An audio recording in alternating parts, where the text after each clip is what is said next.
அனைவருக்கும் எனது அன்பு கலந்த வணக்கங்கள். நான் உங்கள் அஸ்ட்ரோ சின்னதுரை, புலிமிசைப்புத்தூர், பெரம்பலூர் மாவட்டம்.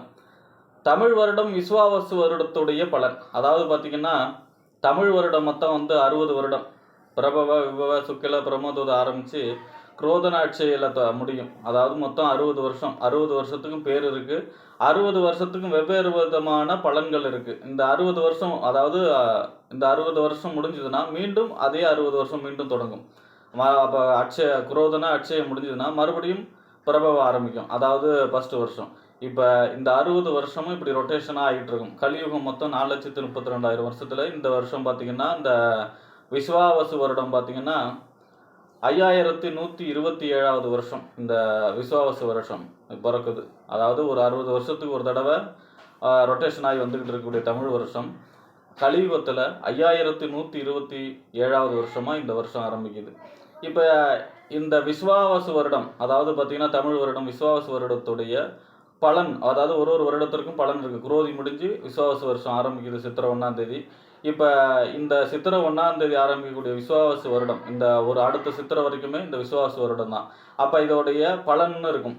அதாவது சித்தர்கள்லாம் எழுதியிருக்காங்க இல்லையா, வெண்பாவெல்லாம் எழுதியிருக்காங்க இல்லையா, அதோடைய பலன் என்ன, இந்த வருஷத்துடைய பலன்கள் என்ன, பொதுவான பலன்கள் என்னென்ன நடக்கும், இந்த ஆண்டுடைய மழைலாம் இப்படி இருக்கும். அதே போல் பார்த்திங்கன்னா, இந்த வருடத்துடைய ராஜா யார், இந்த மகர சங்கராந்தி, எந்த மகர சங்கராந்தி தேவதை எந்த வாகனத்தில் வராங்க, இந்த மாதிரியான அதெல்லாம் வச்சு பலன்கள் கணிக்கப்படுகிறது. இந்த வருஷம் எப்படி இருக்கும், தமிழ் வருஷம் விஸ்வாவசு வருடம் பொதுவாக எப்படிப்பட்ட பலன்கள் அதிகமாக நடக்கும், எந்த விஷயங்கள்லாம் கவனமாக இருக்கும் என்பதெல்லாம் பற்றி சொல்லுவாங்க. அப்போ இந்த விஸ்வாவசு வருடத்துடைய பலனை பற்றி இந்த காணொலியிலே பார்ப்போம்.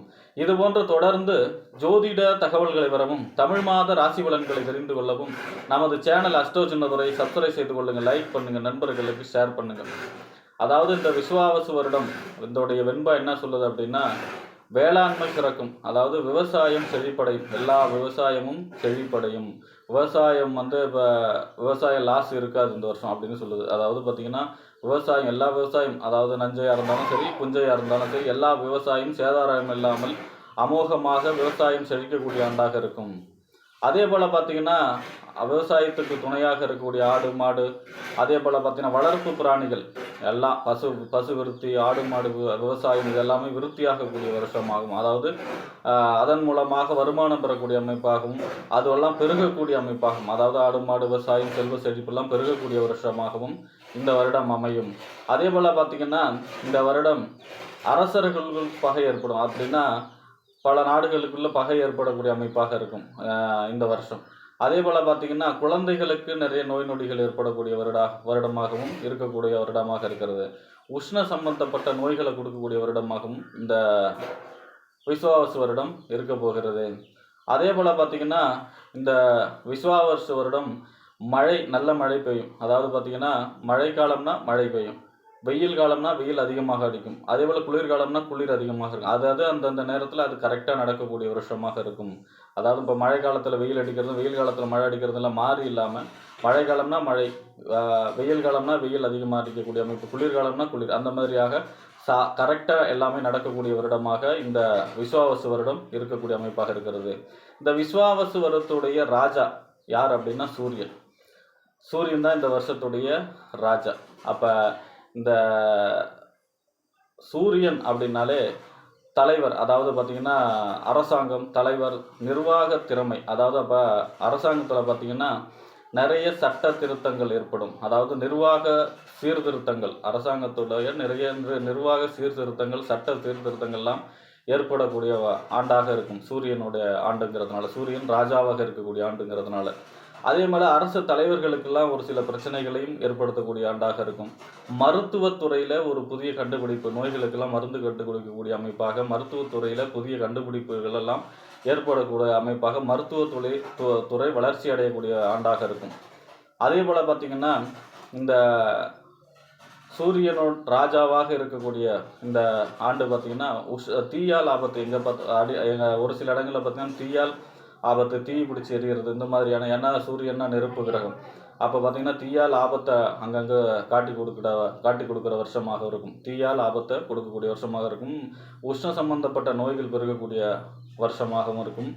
அதே போல் பார்த்திங்கன்னா சூரியன் ராஜா இருக்காரு அப்படின்னா ஆன்மீகம், அதாவது ஆன்மீகம் சிறப்படையும். அதாவது நிறைய மக்கள் பார்த்தீங்கன்னா பக்தி மார்க்கத்தில் ஈடுபடுவாங்க. நிறைய ஆன்மீகத்தில் ஈடுபட்டுறது, ஆன்மீக தலைவர்களுக்கு ஒரு சில பிரச்சனைகள் ஏற்படும். அதாவது பார்த்தீங்கன்னா மத குருக்கள் மாதிரி இருக்காங்கல்ல பெரிய ஆளுங்க. ஏன்னா சூரியன்னா மலை, அதே மாதிரி ஆன்மீகத்தில் உயர்ந்த குரு அப்படிங்கிற அளவில் இருக்காங்கல்ல, புகழ் பெற்றவங்க இருக்காங்கல்ல, அவங்களெல்லாம் குறிக்கக்கூடியது சூரியன். அப்போ அவங்களுக்கெல்லாம் ஒரு சில பிரச்சனைகள் ஏற்படும். ஆனால் மக்கள் பார்த்திங்கன்னா ஆன்மீகத்தை நோக்கி போவாங்க. நிறைய கோயில்கள் தரிசனம், கோயில் கட்டுறது, கும்பாபிஷேகம் பண்ணுறது, பக்தி மார்க்கத்தில் உள்ள நிறைய மாலை போடுறது, இந்த மாதிரியான பக்தி மார்க்கம் அதிகமாகும், ஆன்மீகம் நெறி அதிகமாகும், தவ நெறிகள் எல்லாம் தவம் எப்படி இருக்கிறது, இந்த மாதிரியான சாஸ்திர சம்பிரதாயங்கள்லாம் தெரிந்து கொள்ளக்கூடிய நிறைய ஆர்வம் பெருகக்கூடிய வருடமாக இந்த விசுவாவசு வருடம் இருக்கும். ஆக இந்த வருடம் பார்த்திங்கன்னா மிகச்சிறப்பான வருடமாக இருக்கும். அதாவது பார்த்திங்கன்னா சூரியன் ராஜாவாக இருக்கக்கூடிய காரணத்தினால அது அப்பப்போ அது கரெக்டாக நிர்வாகத்திறமை கரெக்டாக நடக்கக்கூடிய வருஷமாக இருக்கும். அதே போல் பார்த்திங்கன்னா இந்த விசுவாவசு வருடம் பார்த்திங்கன்னா திருக்கணிதப்படி சனி பயிற்சி கிடையாது. ஏன்னா குரோதி வருஷம் பங்குனி மாதம் 15ஆம் தேதியோடு முடிஞ்சு போச்சு. ஆனால் இந்த விசுவாவசு வருடம் குரு பயிற்சியும் ராகு கேது பயிற்சியும் உண்டு. அதாவது பார்த்திங்கன்னா மே மாதம் 14ஆம் தேதி குரு பயிற்சி இருக்கிறது இந்த விசுவாவசு வருடம். அதாவது சித்திரை 31, சித்திரை மாதம் 31ஆம் தேதி. அதே போல் பார்த்திங்கன்னா ராகு கேது பயிற்சி திருக்கணிதப்படி பார்த்திங்கன்னா மே மாதம் 18ஆம் தேதி, அதாவது வைகாசி மாதம் 4ஆம் தேதி பார்த்திங்கன்னா ராகு கேது பயிற்சியும் இந்த வருடம் இருக்கிறது. அப்போ ராகு கேது பயிற்சியும் திருக்கணிதப்படி ராகு கேது பயிற்சியும் குரு பயிற்சியும் இருக்கிறது. சனி பயிற்சி திருக்கணிதப்படி இந்த வருடம் விசுவாசு வருடம் இல்லை. அதே போல் பார்த்திங்கன்னா இந்த விசுவாவசு வருடம் அப்படின்னா மழை பார்த்திங்கன்னா ஆடி மாதம், கார்த்திகை மாதம், பங்குனி மாதம் மட்டும்தான் மழை குறைவாக சொல்லப்படுகிறது. பாக்கி மாதம்லாம் அவரேஜாக மழை பெய்யும், நல்ல மழை பெய்யக்கூடிய ஆண்டாகவே இருக்கிறது. அதாவது பார்த்திங்கன்னா பெய்ய வேண்டிய நேரத்தில் பெய்யல, அப்புறம் பெய்யுது அப்படிங்கிற வேலை இல்லாமல் கரெக்டாக மழை பெய்யக்கூடிய, விவசாயத்துக்கு ஏற்ற மழை பெய்து விவசாயம் செழிக்கக்கூடிய வருடமாகவே இருக்கிறது. அதே போல் பார்த்திங்கன்னா மகர சங்கராந்தி தெய்வமாக பார்த்திங்கன்னா புலி வாகனத்தில் வர்றாங்க. மந்தர் மந்தாகினி, ஆண் பெண் கலந்த ஒரு ரூபமாக மந்தர் மந்தாகினியாக வராங்க. தெற்கு நோக்கி வராங்க, சிவப்பு வஸ்திரம் சாத்தி வராங்க. அதுவும் பார்த்திங்கன்னா நன்மையான ஆண்டாகவே அதாவது விவசாயம் செழிக்கக்கூடிய ஆண்டாகவே, அதே போல் பார்த்திங்கன்னா ஆடு மாடு விவசாயம் செல்வ செழிப்பெல்லாம் சேரக்கூடிய ஆண்டாகவே அதுவும் சிறப்பாகவே அமைகிறது. ஆக இந்த விசுவாவசம் வருடம் அப்படிங்கிறது உங்களுக்கு விவசாயம் சம்பந்தமான செழிப்பை தரக்கூடிய ஆண்டு. அரசாங்கம் சீர்திருத்தம், ஆட்சி மாற்றம், இந்த மாதிரியான விஷயங்கள்லாம் கொடுக்கக்கூடிய ஆண்டாகவே இருக்கிறது. அண்டை நாடுகளில் பகை ஏற்படக்கூடிய ஆண்டாகவும் இருக்கிறது. ஆக அதாவது இந்த சூரியன் எப்போவுமே ராஜா சூரியன். நம்ம நவகிரகத்திலே பார்த்திங்கன்னா ராஜா சூரியன் தான். அவரே இந்த வருஷத்துடைய ராஜா வர்றதுனால எல்லாமே சரியாக நடக்கக்கூடிய அமைப்பு, சட்ட திருத்தங்கள், அதே மாதிரி பார்த்திங்கன்னா சட்ட ஒழுங்கு நடவடிக்கை எல்லாமே கரெக்டாக நடக்கக்கூடிய வருடமாக இந்த விசுவாவசு வருடம் அமையும் என்று கூறிய, அதே போல் பார்த்திங்கன்னா இந்த விசுவாவசு வருடம் சித்திரை 1ஆம் தேதி பார்த்திங்கன்னா நீங்கள் கேரளாவெல்லாம் பார்த்திங்கன்னா விஷுன்னு சொல்லுவாங்க இதை, அதாவது விஷு கனி காணுதல் அப்படின்னு சொல்லுவாங்க. அன்றைய தினம் பார்த்திங்கன்னா முதல் நாள் நைட்டே ஒரு தட்டில் பார்த்திங்கன்னா பழம், கண்ணாடி, பூ இந்த மாதிரிலாம் வச்சு காலையில் எழுந்திரிச்ச உடனே அந்த கனி காணுதல் ஃபஸ்ட் எடுத்தோடனே எல்லாம் இந்த வருடம் பூராமே சுபமாகவும் மங்களமாகவும் செழிப்பாகவும் வளர்ச்சியாகவும் இருக்கணும் அப்படின்னு சொல்லி கனி காணுவாங்க. அப்படி இந்த வருடம் சித்திரை 1ஆம் தேதி பார்த்திங்கன்னா நாமும் அதே போல் பழம் இதெல்லாம் முன்னாள் நாள் நைட்டு ரெடி பண்ணிவிட்டு ஃபஸ்ட்டு எடுத்த உடனே நம்மளும் இந்த தெய்வ படங்கள் முன்னாக கண் விழித்து அதுவும் அந்த பழங்களோடும் பூக்களோடும் ஒரு மங்களகரமான விளக்கோடும் மங்களகரமான இடத்திலே கண் விழித்து இந்த ஆண்டை வெற்றிகரமான ஆண்டாக விசுவாவசு வருடத்தை வெற்றிகரமான ஆண்டாக ஆக்கிக் கொள்வோம் என்று கூறி விடைபெறுகிறேன். நன்றி, வணக்கம்.